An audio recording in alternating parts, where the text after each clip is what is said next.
Hello बच्चों, आज मैं आप लोगों को प्रथम पाठ जो श्रम विभाजन और जाति प्रथा का जो कहानी यानी निबंध जो बताए थे उसी पर आधारित ये वस्तुनिष्ठ प्रश्न लेके आए हैं जो आपके परीक्षा में 60 नंबर का पूछा जाता है। 60 प्रश्न पूछे जाते हैं जिसमें 50 नंबर आपका वस्तुनिष्ठ प्रश्न बन जाता है। ठीक है, आप अगर कहानी को बढ़िया से समझ लिए होंगे तब तो आप वस्तुनिष्ठ प्रश्नों को चुटकियों में हल कर सकते हैं। ठीक है, तो चलिए पढ़ते हैं हम लोग प्रश्न नंबर 1 की ओर।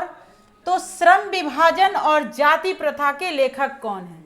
तो अभी हमने बताया कि श्रम विभाजन और जाति प्रथा एक प्रकार का क्या था जी? निबंध था। ठीक है, ये भी प्रश्न आपके प्रश्नों में कहीं पर होगा।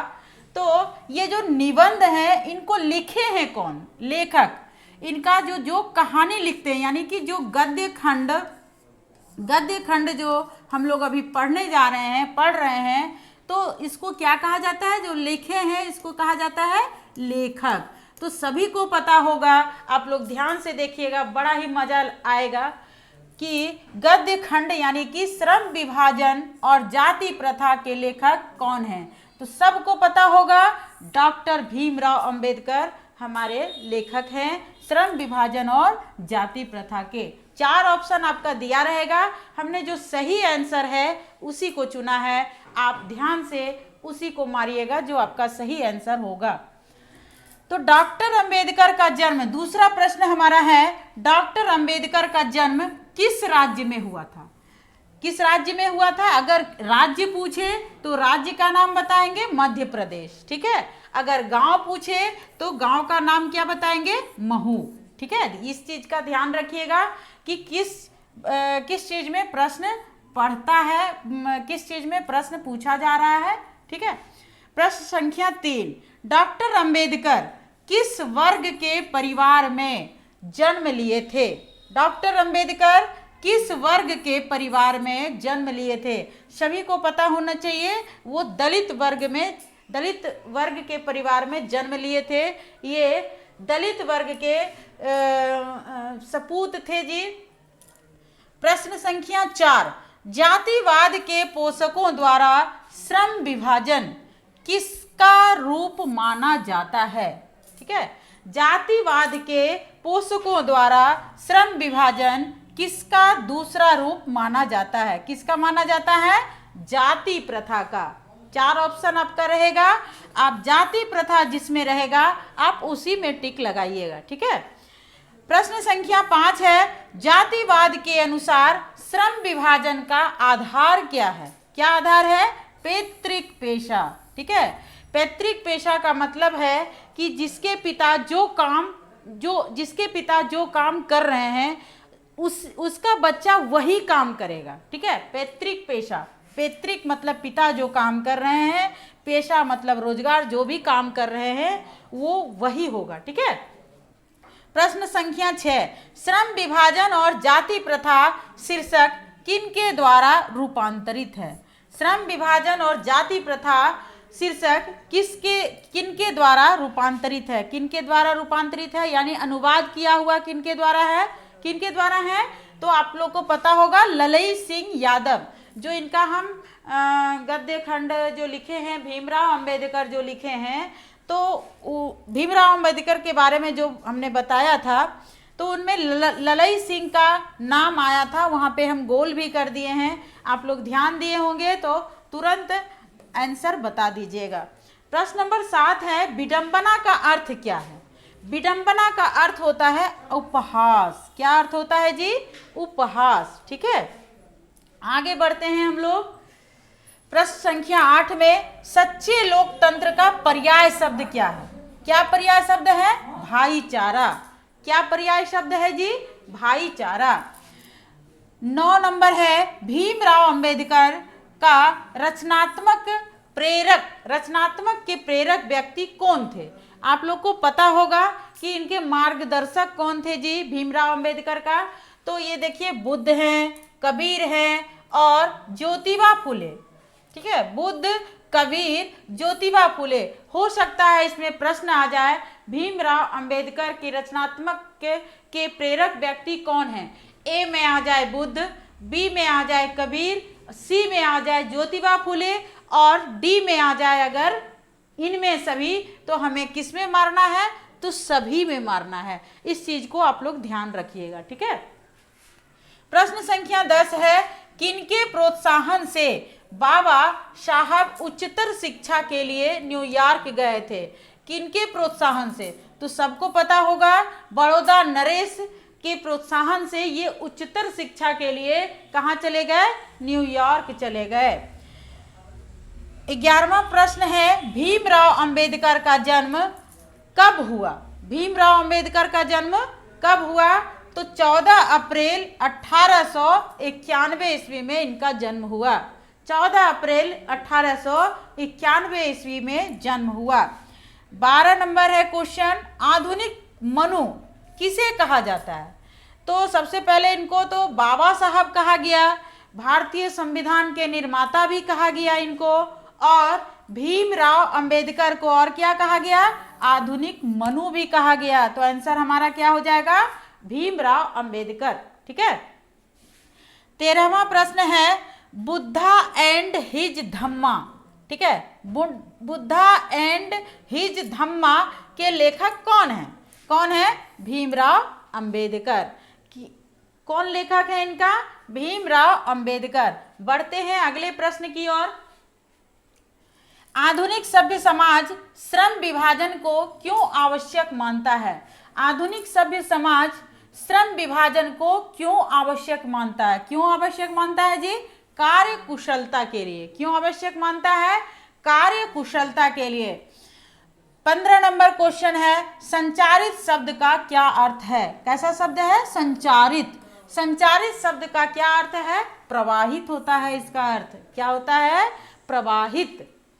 16 नंबर क्वेश्चन है, लेखक की दृष्टि में आदर्श समाज कैसा होना चाहिए। कैसा होना चाहिए, स्वतंत्रता, समता, भ्रातृत्व पर आधारित। उसी तरह फिर से हो जाएगा प्रश्न, इसमें आंसर पूछेगा आपका, ए में स्वतंत्रता, बी में समता, सी में भ्रातृत्व पर आधारित और डी में इनमें सभी। तो किन में मारेंगे, इनमें सभी में मारेंगे, ठीक है। 17 नंबर क्वेश्चन है, लेखक बेरोजगारी का प्रमुख और प्रत्यक्ष कारण किसे माना है। लेखक बेरोजगारी का प्रमुख और प्रत्यक्ष कारण किसे माना है। किसे माना है, जाति प्रथा को। किसे माना है जी, जाति प्रथा को। 18 नंबर क्वेश्चन है, अंबेडकर का वाङ्मय हिंदी के कितने खंडों में प्रकाशित। वाङ्मय हिंदी के कितने खंडों में प्रकाशित हो चुकी है। ये जरा सुधार लीजिएगा, वाङ्मय। वाङ्मय हिंदी के कितने खंडों में प्रकाशित हो चुका है। तो कितने खंडों में हुआ है जी, हमने पिछले बार भी बताया, पिछले वीडियो में भी बताया होगा कि 21 खंडों में। वहां पे मैंने गोल भी कर दिया था, 21 खंडों में, ठीक है। आंसर हो जाएगा आपका 21 खंडों में। 19वां प्रश्न है, मूक नायक क्या है। मूक नायक एक पत्रिका है जिन्होंने लिखा है, जिसको लिखा है भीमराव अंबेडकर। मूक नायक एक पत्रिका है जी। 20 नंबर क्वेश्चन है, अंबेडकर के माता का नाम क्या होगा। क्या होगा, भीमाबाई। अंबेडकर के माता का नाम भीमाबाई, ठीक है। आगे प्रश्न है, अंबेडकर के पिता का नाम क्या होगा। रामजी सकपाल। रामजी सकपाल, क्या नाम है, रामजी सकपाल। अंबेडकर की मृत्यु कब और कहाँ हुई। अंबेडकर की मृत्यु दिसंबर 1950 ईस्वी में कहाँ पर हुई, दिल्ली में हुई। तो उम्मीद है बच्चों कि आप लोग को वस्तुनिष्ठ प्रश्न हल करने में अब कोई भी दिक्कत नहीं होगी, कोई भी दिक्कत नहीं होगी। अब बढ़ते हैं हम लोग अगले प्रश्न उत्तर जो आपके पाठ्य पुस्तक से संबंधित है। चलिए लिखित प्रश्न उत्तर जो आपके परीक्षा में पूछा जाएगा। ठीक, चलिए प्रश्न संख्या 1 है, लेखक किस विडंबना की बात करते हैं? लेखक किस विडंबना की बात करते हैं? अब विडंबना का स्वरूप क्या है? ये बहुत इंपॉर्टेंट क्वेश्चन है, ये ध्यान रखिएगा, आ सकता है परीक्षा में। लेखक किस विडंबना की बात करते हैं? विडंबना का स्वरूप क्या है?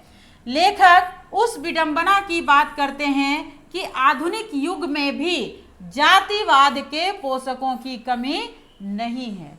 जातिवाद के पोषकों की कमी नहीं है। आधुनिक समय में भी हमारा समाज जातिवाद के आधार पर विभिन्न वर्गों में बटा हुआ है।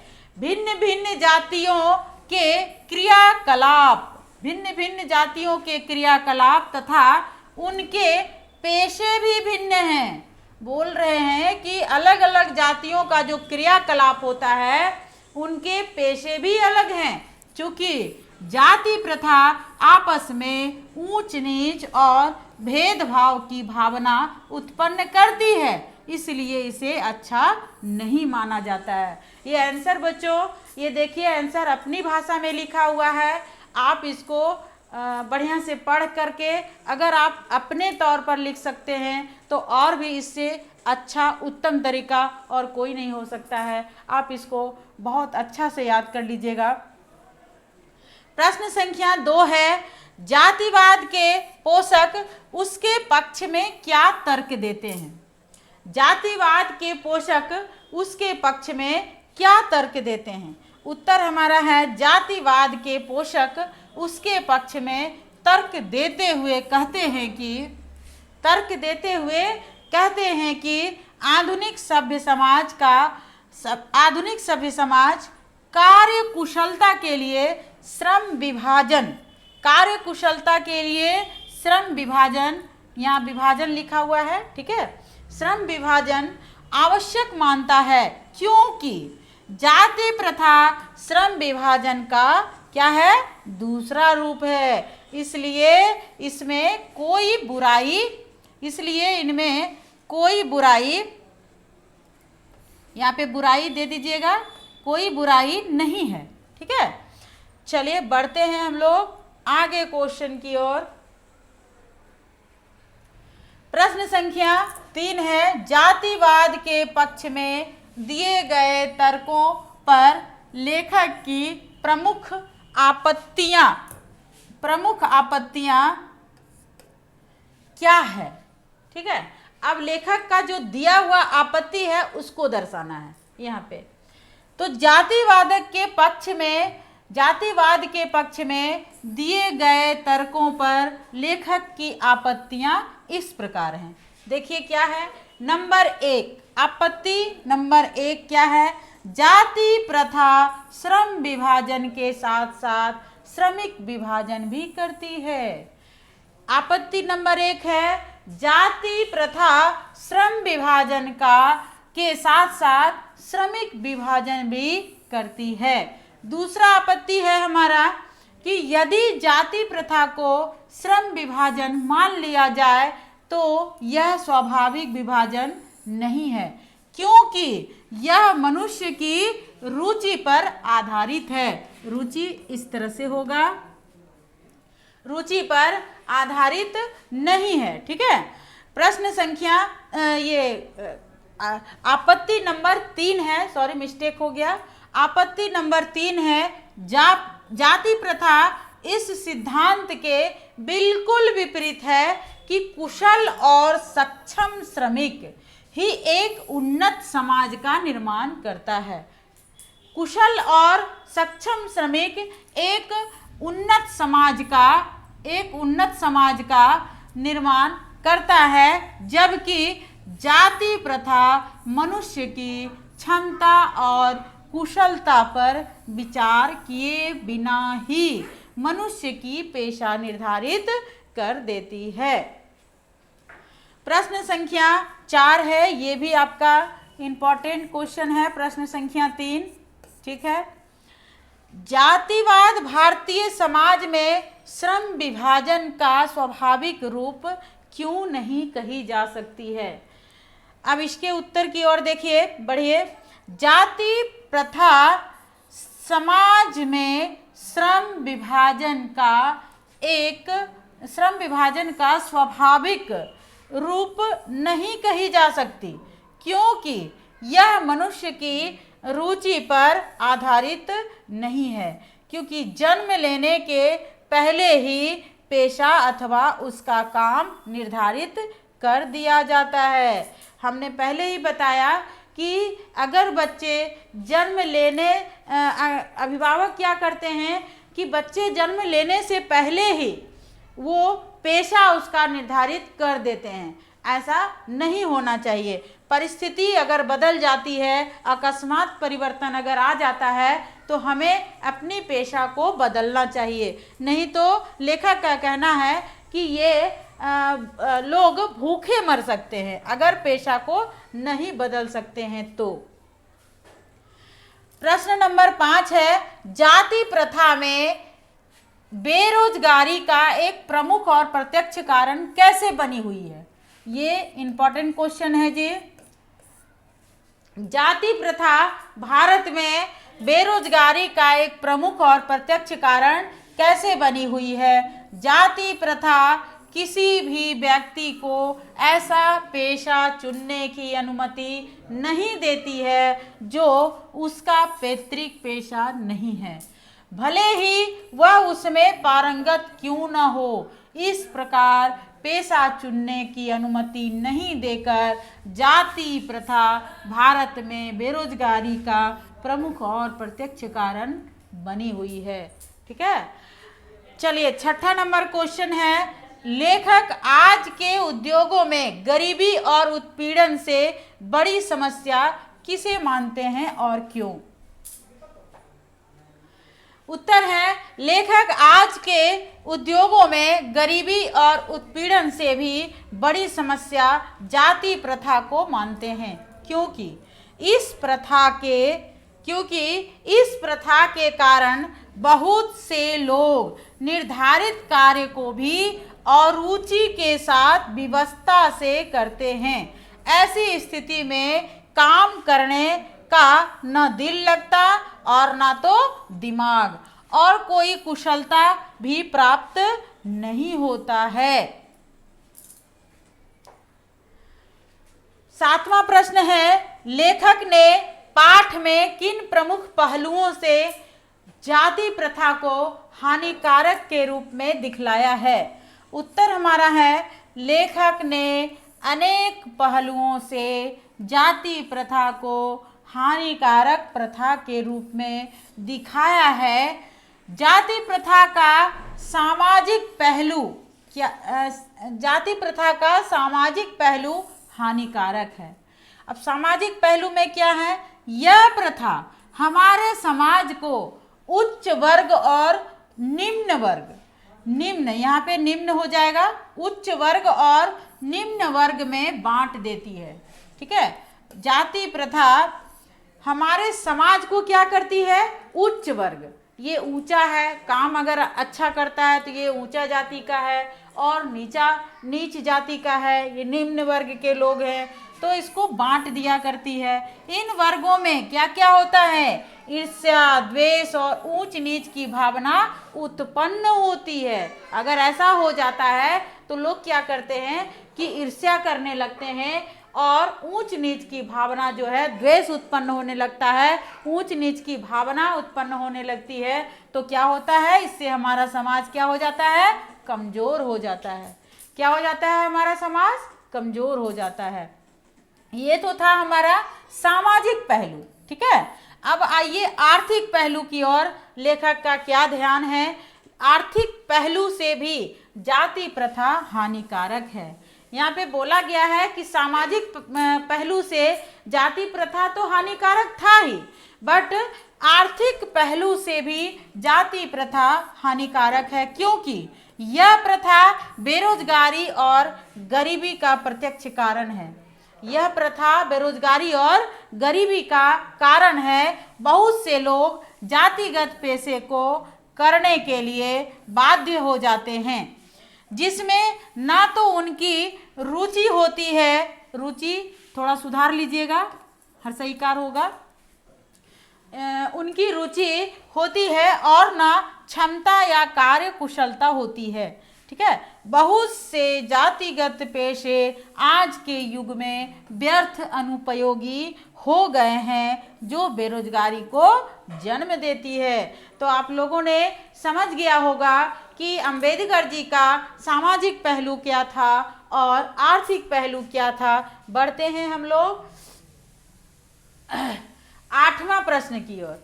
सच्चे लोकतंत्र की स्थापना के लिए लेखक किन विशेषताओं को आवश्यक माना है?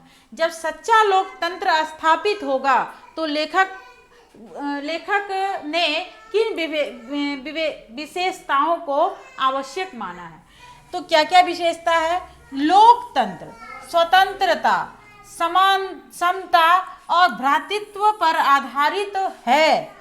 दूध और पानी के मिश्रण की तरह भाईचारे का वास्तविक रूप ही क्या चीज है? लोकतंत्र है। तो लेखक ने ये बतलाया कि लोकतंत्र का सच्चे अर्थ में परिभाषा क्या है, आप देख लीजिए। स्वतंत्रता, समता और भ्रातृत्व पर आधारित होती है। दूध और पानी के मिश्रण की तरह भाईचारे का वास्तविक रूप ही लोकतंत्र है।